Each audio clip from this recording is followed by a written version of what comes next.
Good evening, brothers. Sunset here in Fatih, Istanbul. And I want to ask you a question on this video. What is the number one factor to you landing the high caliber, beautiful, gorgeous, lovely woman of your dreams? What's the number one factor? What's factor number one?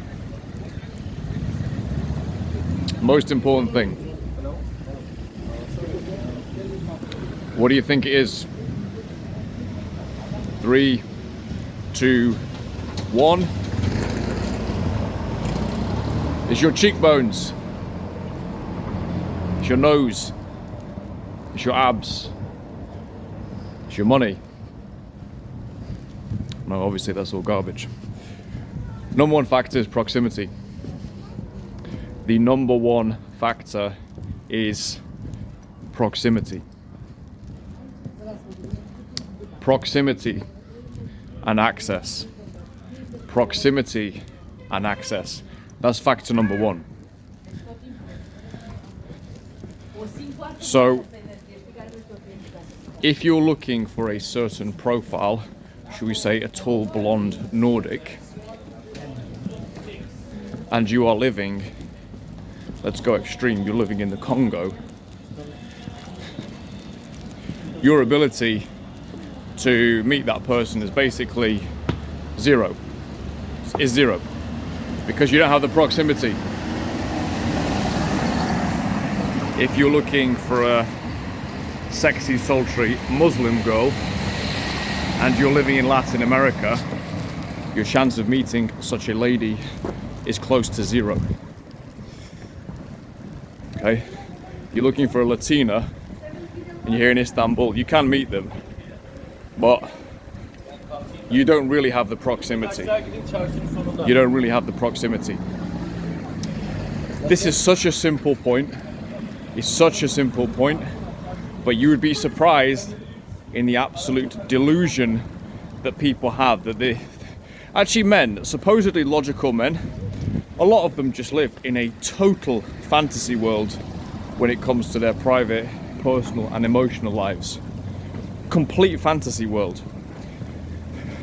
You want to have pragmatism, you know, about your emotions, about your relationships. You do need a level of pragmatism there. You cannot catch a fish. You cannot catch a golden, shimmering, rare barracuda in the River Don. Yeah, it won't happen.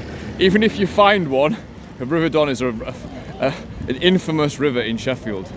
Even if you find one, it's going to be all dirty and grubby, yeah, and disjointed and disconnected and miserable. Okay, so you cannot find tropical, exotic, you know, Catholic beauty, yeah, in Barnsley. It's just not. It's well, I've actually devised strategies to do just that, but in general, let's make our lives a little bit easier. Let's make our lives a little bit easier. So proximity is so important.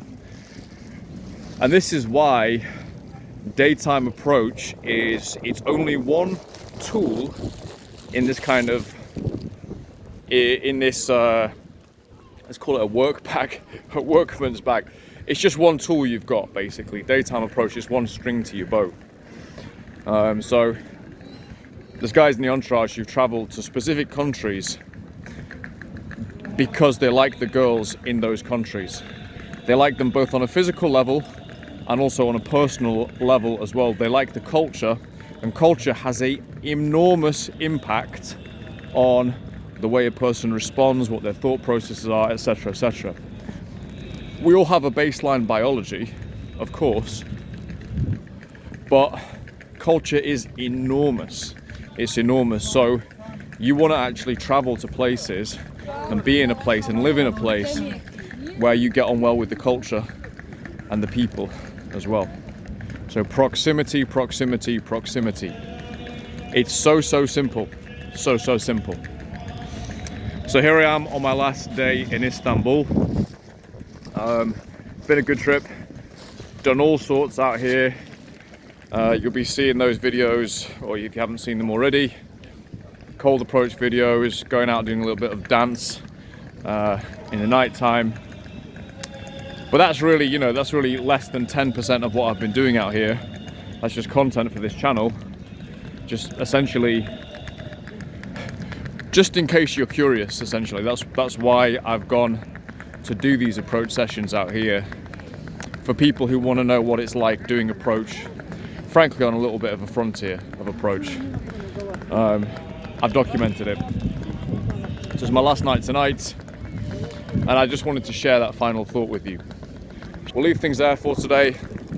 I'll finish this video in front of Hagia Sophia. What an appropriate place to end the Istanbul journey, the Istanbul mission. Tomorrow I will be back in Ortholand, back in the Orthodox world.